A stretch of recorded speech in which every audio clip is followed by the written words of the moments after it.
Odhiambo mokwe, odhiambo majaber, sama RAMOGI TV oikore mar kelo ni weche manyien mag ka gi kacha. Odhiambo masani, nyinga Milton Ochieng.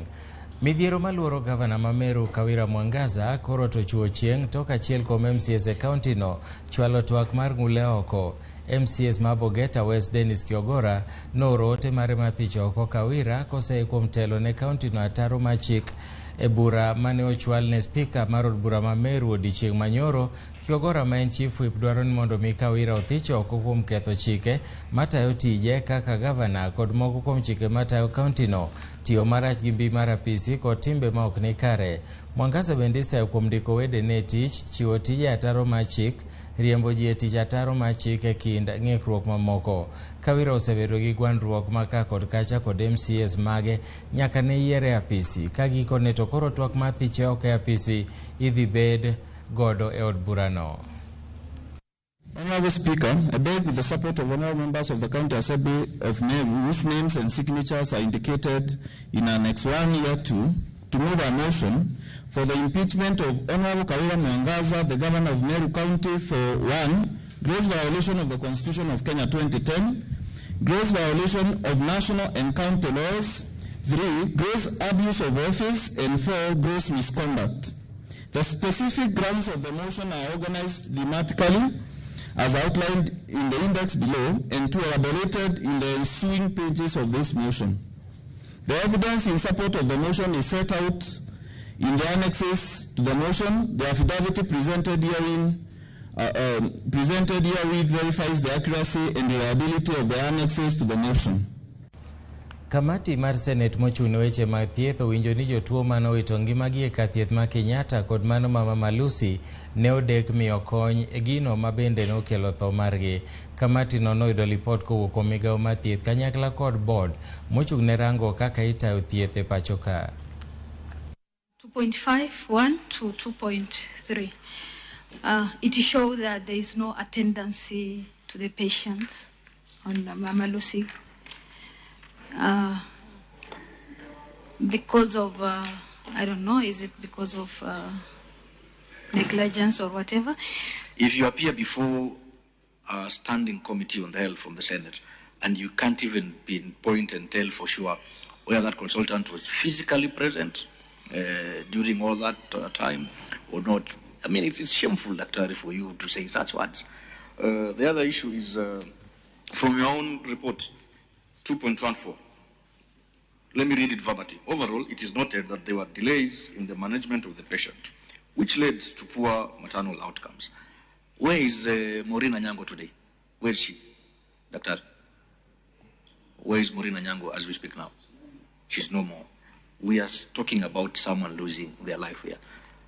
Mama Lucy has become a conveyor belt to the death chamber.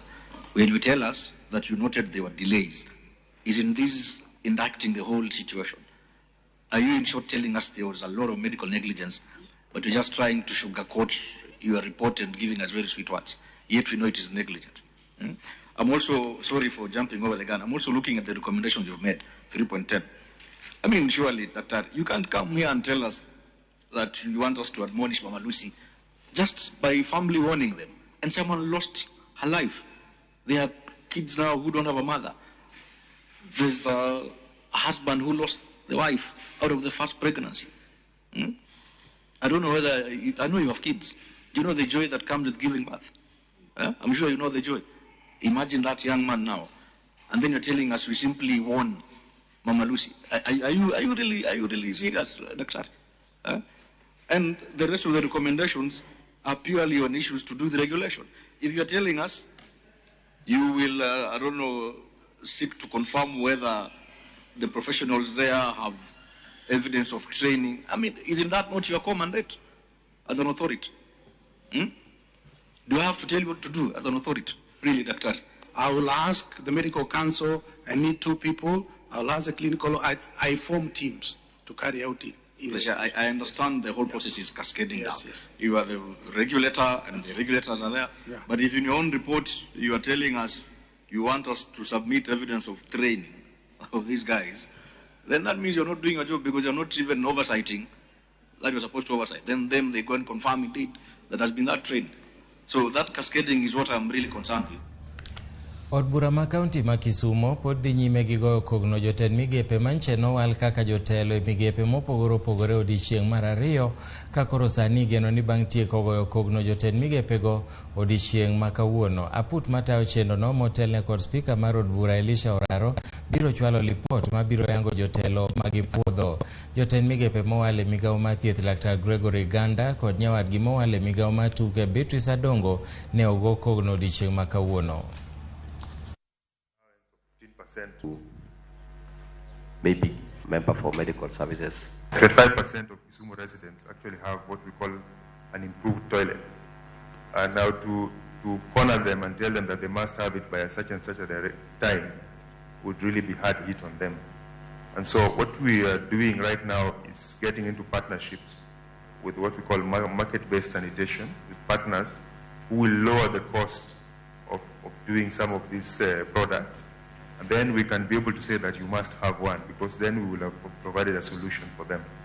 We don't want to fall into the trap of the NHIF Act, which was passed, and say that every Kenyan must have National Hospital Insurance Fund, but then you cannot enforce it because some people don't have money and they'll tell you, I don't have money, what are you going to do about it? Mr. Speaker, I want to say, I talked about identify talents and nurturing the talents. It will be upon me as a CC to provide leadership and to ensure that after we have identified the talents, we nurture these talents. I'll also identify culture and heritage centers within the county. Achich moro ma jahigni 18 mitudo kod bembo kod nek mar japuonjre moro ma jahigni 10 maende ne some grade 2 e gwenge mag Omwombo e sub-county marangwe e county ma Homa Bay omaki kod obila. Achijno miwacho ni en jadolo no omaki e gweng' ma Mapera e sub-county ma Suna East e county ma Migori bang' jogweng' no chiwo lipot nobila. Jatend obila e county ma Migori Mark Wanjala ne owacho ni achijno ne oringo dhi pondo e kanisa e gwengego kama jopiny mane owinjo humbe nochiwo lipot nobila. Wanjala nowacho ni achijno osekaw kod obila ma Homa Bay ma koro medo timone nonro kirito chwale e doho.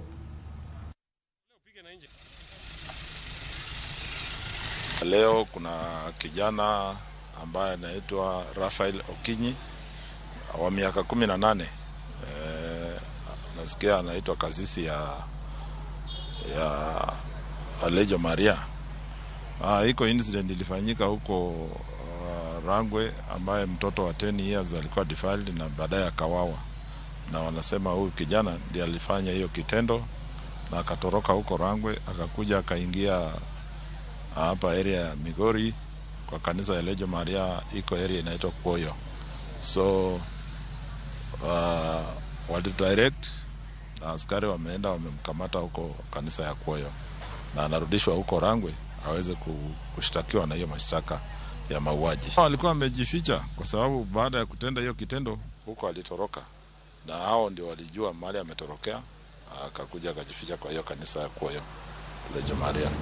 Duol mochung' ne wuoth makare apaya NTSA ojiwo bila doho to gi kembe machiwo kumba mondo kas chenro mag ayalo buche mag masiche mag apaya mikelo negi kaka yorno maneno ni giyudo ratichgi.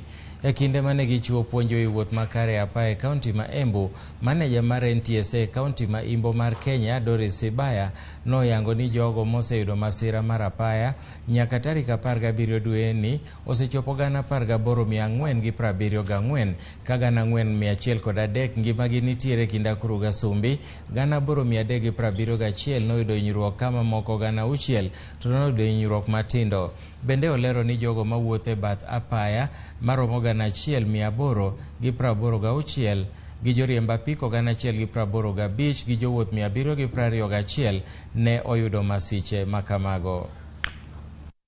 It's all the greater because many of the victims are young, many of the crashes could have been prevented, and response to road death and injury and to victims and families is often inadequate, unsympathetic, and at times even inappropriate to the loss of life or quality of life for the victims. In the coming months, the authority, that is NTSA, will be reaching out to the various government agencies and stakeholders to prepare for the review of various legal instruments to address emerging issues in road safety management. I'm a victim of road accident. It was back in year 2020, August, along the Maya Road. This garden will be a constant reminder to the university community on the need for every individual to observe and promote road safety so as to prevent further carnage on our roads by exercising caution at all times. Johala e chiro Manyamasaria e kar dak ma Kisumu East kwano lal maduong' bang' mach muoch kendo wang'o stondegi okinyi ma piny norugodo kawuono. Masira mar machno manochakore saa 4 okinyi nowang'o kuonde ohala moinga 15 koweyo chien lal maduong' mokalo. Jokanyo masimo mach mawuok e boma ma Kisumo kata kamano nochopo mapiyo mosimo majno manogeng'o landruok mar dukni mathoth manokiewo gi kama ne wang'no. Kata kamano joalago kwayo mondo Miten County mondo genegi stonde mag ohala motegno mopogore gi mago mag mabati ma giseyude lal koroni.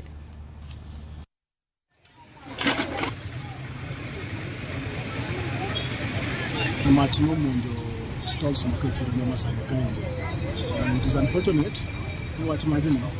Several kaga like now after 2 years or after every year, we're going to attend the gas at least. No atemo karmonyano. Gocho le fire go. Fire extinguisher bitamo bichopo. Mapio pio. No atemo rise. Kanyo bento parking margeche. Zero atemo golo moko kanyo. Go udi moko. Koro wang didi mora mora e. Kanyo mtire mondo mang'eny mtire joma loko ala to bimang'eny giweyo kanyo. But it's very unfortunate. Jawanga kamano higa ka higa. Wayudo ga kasara higa ka higa. Ma wayude Nyamasachwa ka. Ocho manyal koni mondo gikonywa. Gikonywa wasenyore mang'eny. Ka ginyalo konyo to gikonywa. County government mar Kisumu ka uyie ogernwa ute mabeyo ma ok wanyal yude lala e nani mar mach. Mach osebedo ka wang'o wato nikech wan gi ute mabati mach landore piyo kendo wang'o gik moko ma kwan mok nyal. Okinyi ma kawuono mine ma jo ohala ma Nyamasaria thothgi ogore piny ka gi faint kaluwore gi mwandu ma giwito. Wawito mwandu ma ok wanyal kwano.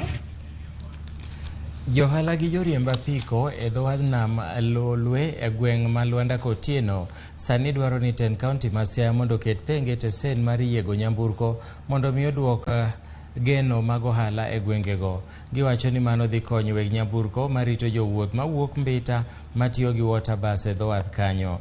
Johala go eko medo ni bedo ni onge bus park othiro ohala makanyo ka ji mathoth onge tich kendo moko kuomgi nyalo donjo weche mag njore masani osenyamo kalo.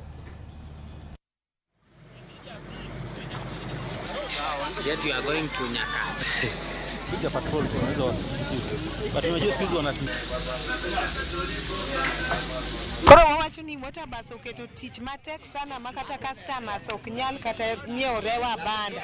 Gibiro to gikawo piyo piyo to gidhi. Koro wayuago ni gipangnwa time moro maber ma ginyalo kawe ga godo rewa ka ginyiewa gimiwa pesa. Sani water bus kobiro to kawo oloro mana joma dhi Kisumo. Joma onego idh kata pikipiki odhi loro Misori idho pikipiki ma Misori. Manyiso ni jo pikipiki ma Misori ema odongo. Koro machielo kaka gik ma ting'o ji kaka dhi Mbita ne wan gi yiedhi ma ting'o ji, yiedhi ne kawo 150 to kane water bus odonjo nochuno yiedhi mondo oduok bei chien nikech koro yiedhi ne onge customers. Koro jomoko nohero bei mapiny emomiyo ne koro watiyo gi to ferry be wan go but ferry gi yiedhi ber moingo water bus. Apiko ma Lwanda Kotieno wadwa ni gi maintain mana ler ma kata ka customer ubiro to customer okone jalwanda ma Kotieno dum. Sama iloso tiji ma gimoro amora ler kuomi to customer yudo kaka nyalo ringo kabiro iri mapiyo piyo. Ok wadwar ni japiko ma Lwanda ka wuoyi customer to customer ting'o ume malo. Wadwaro ni ka customer oting'i to duogo wach ni yawa customer moro noting'a ma Lwanda boda youth group ayudo ka jo Lwanda ler kabisa. Koro mane wach mwadwaro ni mondo japiko ma Lwanda bede joma ler ma ok ne japiko malwando lil dakuon sayi tich to wayudo to ma inyowa kabisa dhi Misori ema inyowa kabisa ma japiko ywak mok ber nikech ndalo mane ok odhi Misori to japiko ne tiyo maber kabisa. Gimoro amora man gi chakruok nyaka bed gi giko mane makele giko mar weche manyien maka gi kacha odhiambo ma kawuono ka wang'o romo saa 1 ang'wana keli weche manyien mag ang'ich welo to saa 3 weche manyien mag migago. Nyinga Milton Ochieng' awuor bang' ma Rege Owake. Bed godhiambo mokwe.